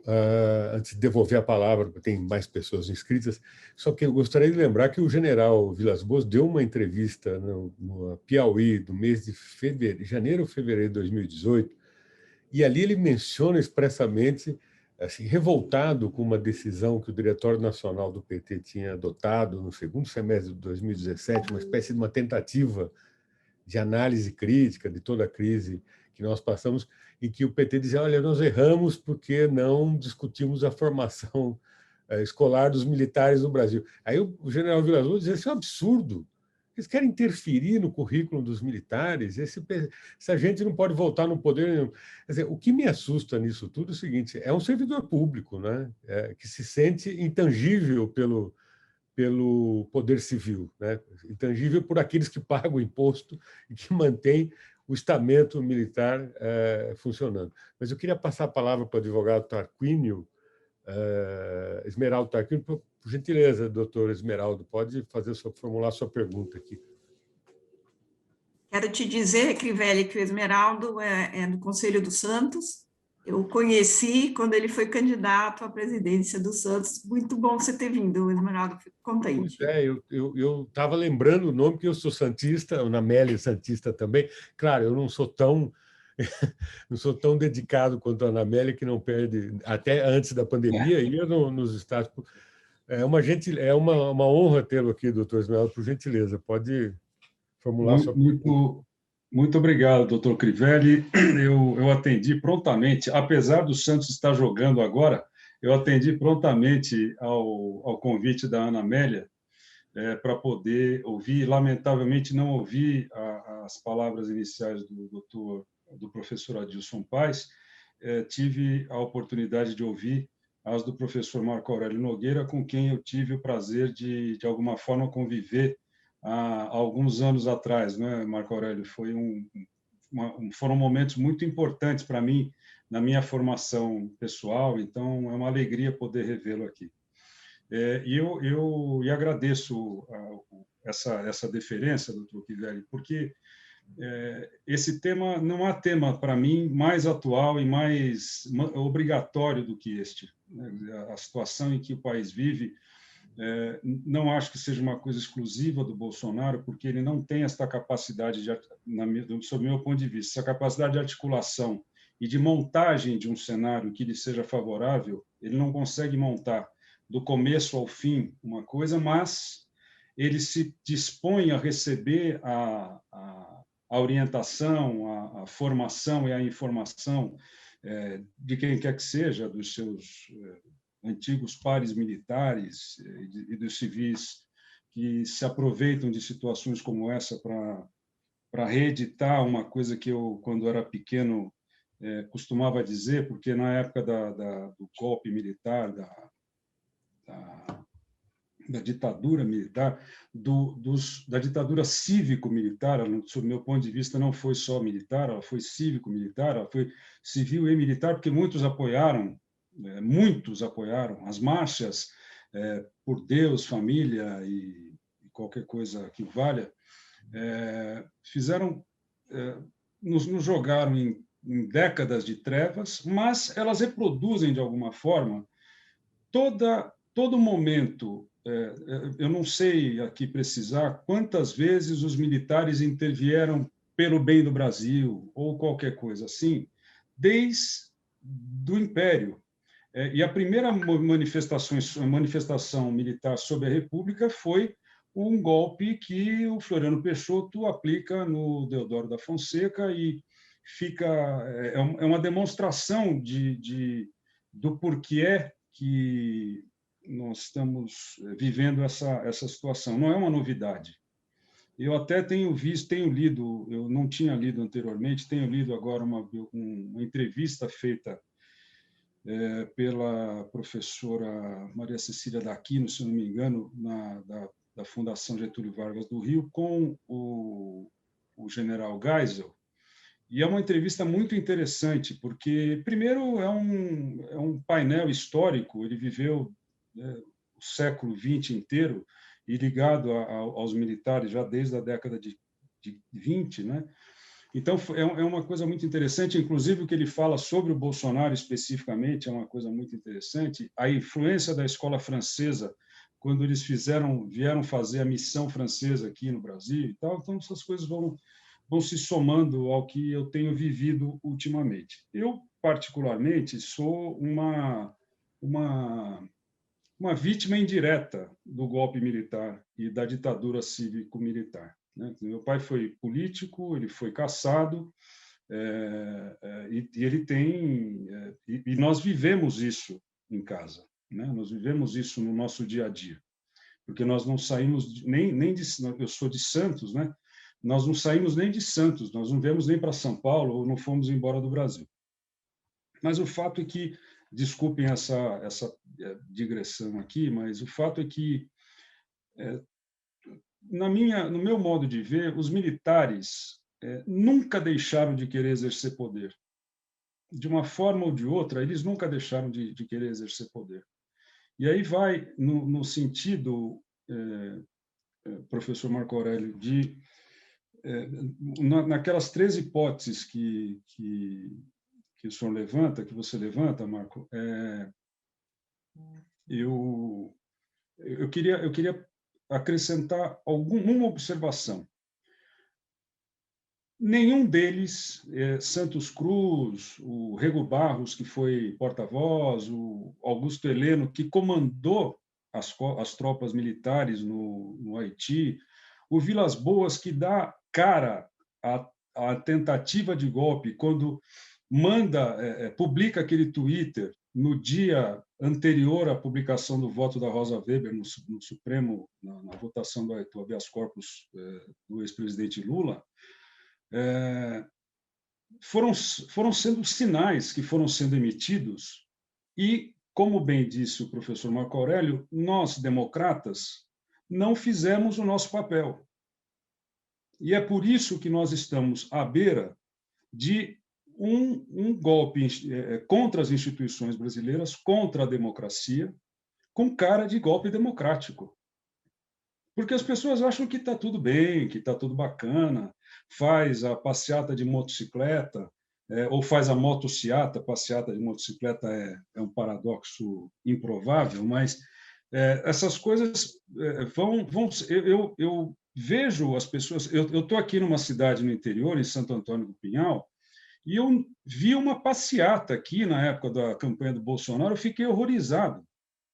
Mas aquilo já era fruto, ou aquilo daria um fruto meses depois com a eleição do Bolsonaro, e nós estamos vivendo essa situação aqui. Criação de escolas cívico-militares. O que é que isto traz para o Brasil? Rigorosamente nada. Você impor uma estrutura de escolas cívico-militares parece uma piada, mas é piada que tem muita gente que gosta, e sorri, ri, gargalha, gosta e vai inscrever os seus filhos nessas escolas. Isso é o que mais eu fico absurdado com isso. A gente não pode imaginar que os militares entraram numa aventura. Eu acho que isso foi uma ação ideologicamente montada para que eles voltassem a exercer o poder sem a cara de ditadura. O fato é que, e aí vem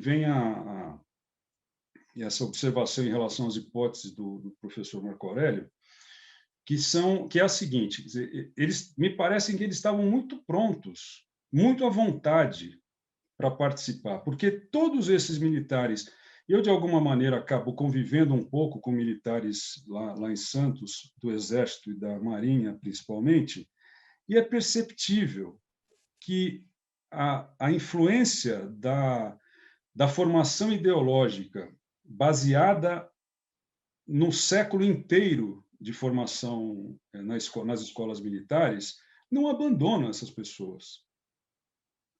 é compreensível, mas não é aceitável, porque não deveria ser aceitável que nós dessemos tanta bola para essa turma. Mas, só terminando aqui, uma outra observação é de que, sob o ponto de vista da política, quando o Bolsonaro nomeia o Moro, um amigo meu me fala assim, poxa, mas é difícil demitir, exonerar quem tem o poder de fogo que o Moro tem. Isso naquele momento. E eu disse a ele o seguinte, é difícil quando o sujeito que tem a caneta para exonerar não tem capacidade política para desqualificar, para descredenciar, para criar qualquer tipo de dissabor, de inconveniência para a outra parte. O Bolsonaro fez isso com o Moro, o Bolsonaro fez isso com o Paulo Guedes, ele faz isso com todo mundo, porque ele tem um modo de pensar, e eu tenho lido alguns psicanalistas para ver se eu consigo encontrar uma imagem, porque aí talvez eu fique um pouco mais satisfeito, mas eu não encontro nada que me convença muito dessa situação do Bolsonaro. Então, o que eu acho, e aí eu queria, mais uma vez, pedindo desculpas aqui por esse desabafo, perguntar, em especial ao professor Marco Aurélio, se esta posição, se isso é uma característica clara ou não de que os militares nunca quiseram abandonar o poder e que os militares sabiam em que local, em que cenário estavam se colocando e se eles tinham a ideia de que um sujeito que desrespeitou a hierarquia militar quando foi militar, que foi para a reserva, tenente que ganha uma patente, foi para a reserva nessas condições, depois de ter apresentado um plano de que ia explodir uma estação de saneamento d'água lá no tal Guandu, no Rio de Janeiro, ia acabar com o fornecimento de água e de tratamento de esgoto no Rio, por conta do aumento dos soldos militares. Quer dizer, não é possível que os militares não tenham pensado nisso e tenham embarcado nessa brincadeira de terem ganhado a presidência e aquela coisa assim, Granada ganhou a guerra dos Estados Unidos, e agora o que é que nós vamos fazer? Parece o cachorro correndo atrás do rabo, porque não tem sentido que isso ocorra. Então, a pergunta, professor Marco Aurélio, eles sabiam isto? Eles tinham ideia do que estava acontecendo? E mais do que isso, em algum momento, eles apearam da ideia de exercício do poder direto, do poder efetivo no Brasil? Eles estavam esperando o momento para acontecer isso? Como é que isso funciona, professor? Muito obrigado. Obrigado, doutor Esmeraldo. Por gentileza, professor Marco Aurélio. Bom, primeiro de tudo, eu quero manifestar minha alegria de estar revendo o doutor Esmeraldo, né? Ele já lembrou aí, nós tivemos uma convivência bastante intensa no começo dos anos 90, se não me engano, né? E sempre foi muito agradável poder compartilhar com ele algumas ideias e coisas assim. E muito obrigado tanto pela pergunta, pelas considerações, como pela oportunidade de te rever depois de tantos anos, né? Olha, doutor Esmeraldo, vou te chamar de Esmeraldo, e você pode me chamar de Marco, como fez a Ana Amélia. Olha, eu acho que os pontos que você levanta, sem dúvida nenhuma, para mim, continuam a ser parte de um enigma, né? Eu não tenho elementos para dizer sim ou não se os militares sempre manifestaram um desejo de poder sistemático. Não tenho elementos para fazer isso. Eu acho que, como uma força do Estado, num país de sociedade civil, ao longo da história, muito fraca, e de políticos civis de qualidade bastante discutível, com um sistema partidário muito complicado, etc., etc., é mais ou menos inevitável que uma força do Estado organizada, poderosa, com recursos, etc., etc., se imagine salvadora do Estado. Eu acho que é razoável que a gente admita isso, pense isso e leve isso em consideração, né? Porque o problema, volto a dizer, não é tanto dos militares, mas do conjunto da sociedade. Ou seja, existem militares no mundo todo. Nem todos eles têm esse desejo incontido de poder. No Brasil, se é que eles têm, isso se deve aos buracos que se formaram, que surgiram ao longo do tempo na relação da população com o Estado, na capacidade de organização da própria população, né, e da qualidade dos personagens políticos propriamente ditos, em sentido estrito, ou seja, os políticos profissionais e seus partidos, né? Então, essa para mim é a questão. Quer dizer, os militares, se tiverem um desejo de poder incontido, isso é causado não tanto pela formação deles, ou pela inserção institucional deles, mas pelos vazios que se formaram ao longo do tempo na história brasileira. A ideia de que, se há política eu sou contra, ela encontrou no Brasil uma versão maligna. Hoje nós estamos vivendo uma época de alta desconfiança da população em relação à política. E se você não tem nos políticos e na atividade política uma boia de salvação, um elemento de confiança, para quem é que você recorre?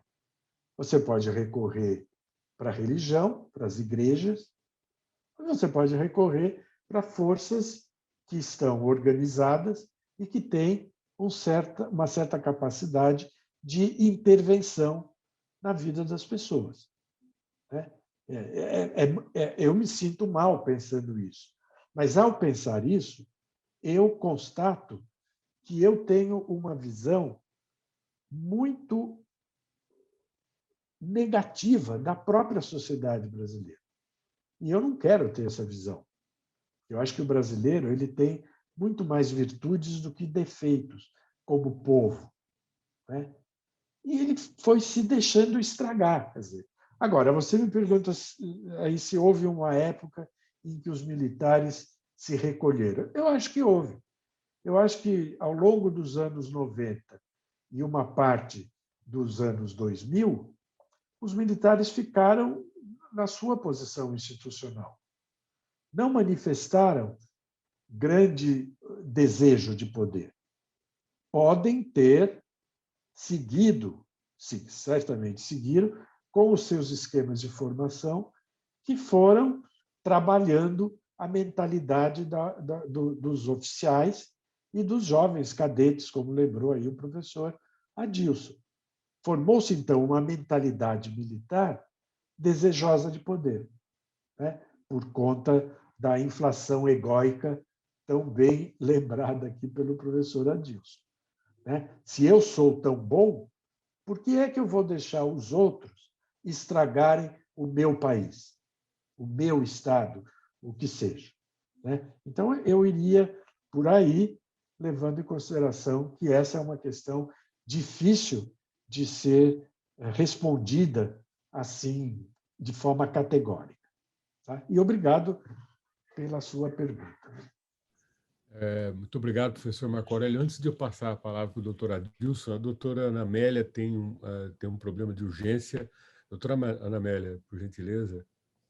Não digo que seja urgência, é que meu pai sofreu um acidente, caiu e quebrou o ombro, está bem e tal, mas eu preciso render meu irmão daqui a pouco no hospital. Então, se eu sair aí a francesa, eu peço licença e desculpa, e quero dizer que debate excelente, necessário, e muito obrigada pelo convite, Crivelli. Vou ficar mais um pouquinho, aí eu saio a francesa, tá bom? Nós que agradecemos a sua participação aqui mesmo, tendo esse compromisso familiar que é intransferível, né? Então, doutor Adilson, por gentileza. Olha, Erickson, eu não tenho nada mais aqui a acrescentar, porque o professor Marco Aurélio acho que expôs muito bem, de uma maneira muito didática, esse quadro, que são um quadro de possibilidades e não de certezas, né? Existe uma caixa aí, cheia de surpresas aí, uma caixinha de Pandora, que pode vir tudo, pode não vir nada, mas, infelizmente, essas brechas, o foco da questão que o professor está, de maneira insistente, está levando por que nós, sociedade civil, deixamos essas coisas acontecer assim. Então, tem lacunas desde o processo de redemocratização essa é uma crítica que eu faço em termos da letalidade policial, que é um absurdo, antes de 88, em 88 e após 88. E nunca ninguém fez nada efetivamente, e governos civis eleitos democraticamente, com espectros de esquerda ou centro-esquerda, não fizeram nada efetivamente para controlar isso. Então, nós estamos pagando o pato de omissões e nós esperamos que as forças políticas não se omitam agora e tenham uma responsabilidade para com o Estado. A época é mais de incertezas do que afirmações, essa é a verdade. Obrigado, doutor Adilson. Eu falei muito pouco, né, nesse programa de hoje, mas só gostaria de fazer algumas observações gerais.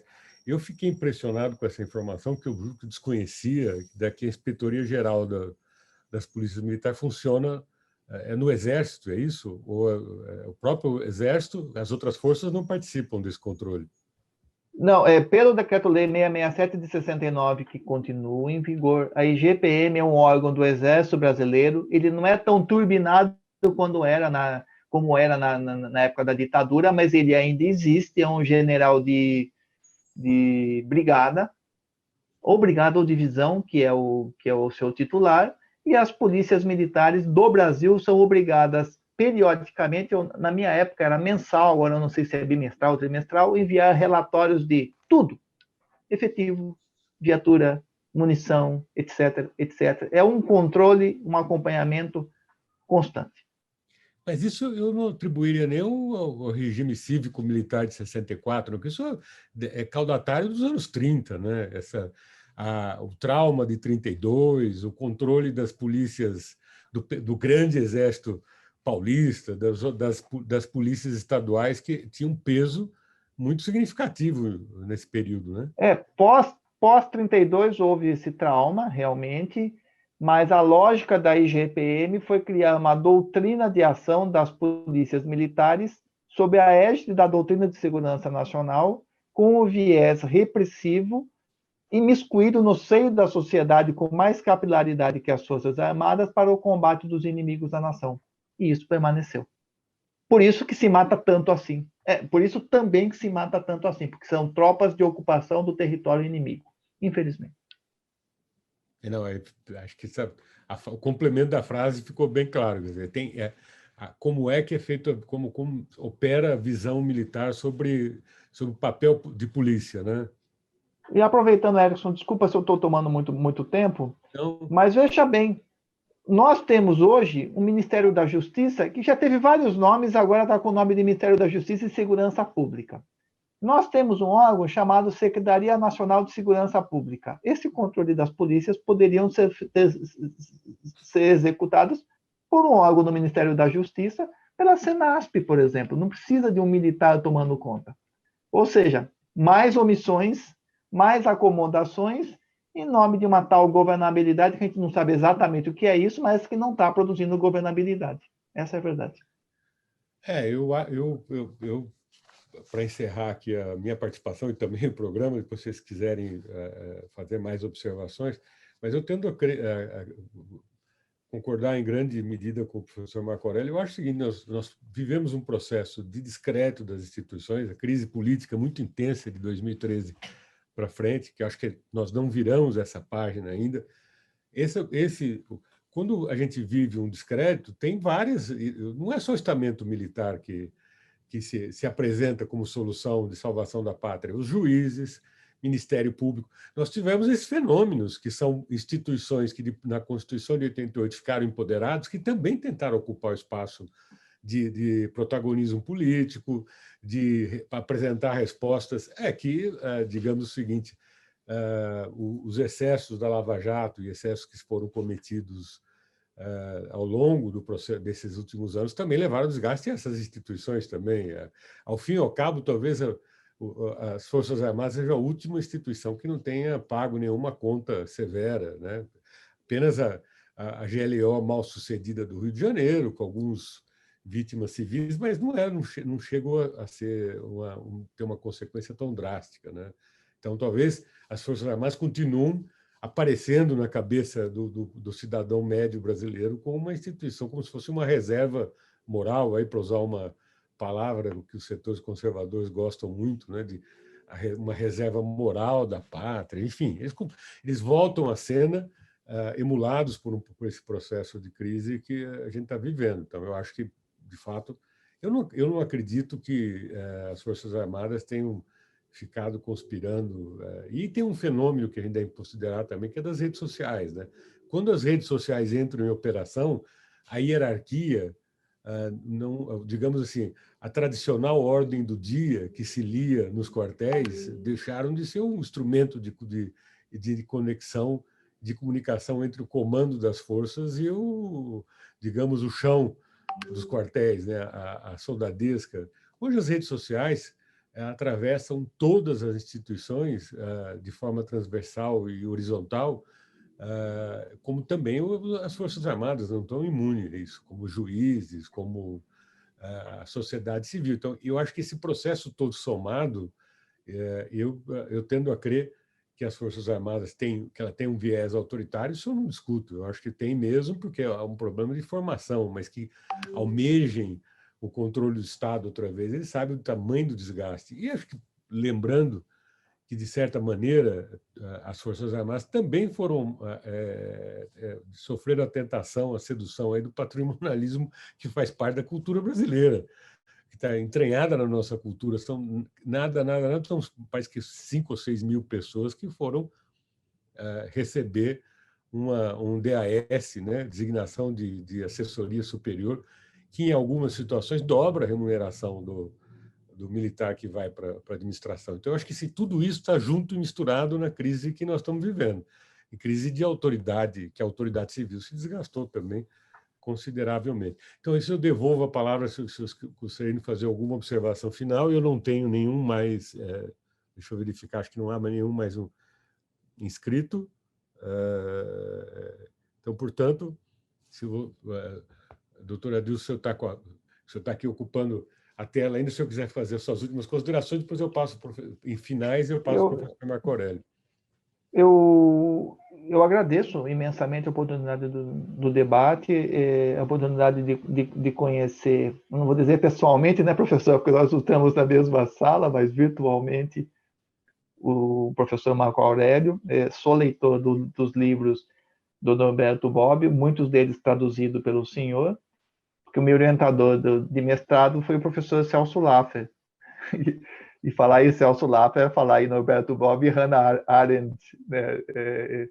Então eu li muito Bobbio, não li muito que eu gostaria de ler, porque, enfim, mas li muito Bobbio e muitos dos textos foram traduzidos pelo senhor. Então é uma honra compartilhar esse palco com o senhor, esse evento. Obrigado, Erickson, por esse momento de reflexão madura, serena, descontraída, mais séria, dessa questão nacional, dentre as várias que você traz. Muito obrigado mesmo e me coloco à disposição. O professor Marco Aurélio, com a observação que o doutor Adilson fez aqui do Bobbio, aquele texto clássico, que eu não sei se esse foi traduzido, eu não me lembro agora de cabeça, que é o papel do sigilo na política, que é exatamente digamos, esse incômodo que o senhor expressa aqui, quer dizer, com a informação que nós temos sobre o funcionamento das Forças Armadas e como é que se dá a política das Forças Armadas. É uma discussão, e a informação de que provavelmente a Inspetoria-Geral tem muitíssima mais informação do que o governador do Estado, que é eleito e incumbente, autoridade incumbente, através do voto para administrar as políticas. Isso tudo Voltamos ao Bob, professor Marco Aurélio. Devolvo a palavra para o senhor. Não, sem dúvida. Eu acho que o Bob nos ajuda sempre, pela clareza com que ele abordou os diversos temas e pela profundidade, né? Eu tenho certeza que, se o Bob fosse brasileiro, ele teria analisado as Forças Armadas em todos os livros que ele escreveu a respeito do Estado, da sociedade, da democracia. A questão dos segredos, se não me engano, está no Futuro da Democracia, Isso, que é um livro está. que eu traduzi e que é precioso, o livro, né? Ele continua sendo reeditado e continua sendo útil, né? Então, eu acho que o Bob é um companheiro nosso de reflexão.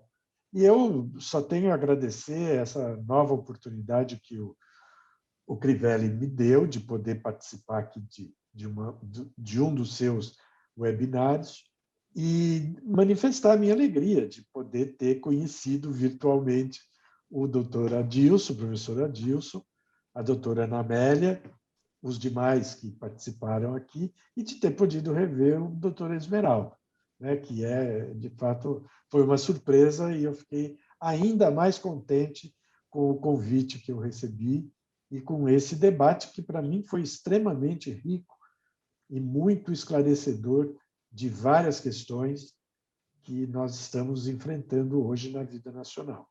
Eu não sou propriamente um otimista, mas não quero, de modo algum, me fixar no campo do pessimismo. Eu acho que sempre há espaços para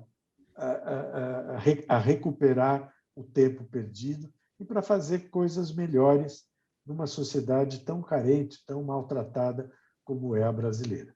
Muito obrigado e boa noite a todos. Obrigado, professor Marco. Obrigado, doutor Adilson. Foi um prazer também conhecê-lo aqui, ainda que virtualmente. Acho que isso trouxe uma contribuição fundamental. Foi um prazer conhecê-lo pessoalmente.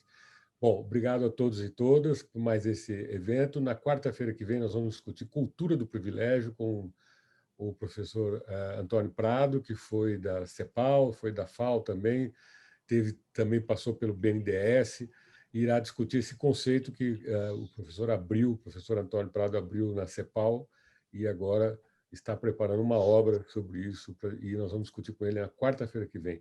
Obrigado a todos e todas, até a semana que vem. Obrigado a Ana Paula Bachega, Simone Barros, que estão aí no suporte, e Renan Almeida, com vídeo de rei, que está dando suporte técnico para nós. Até a próxima. Bom descanso a todos.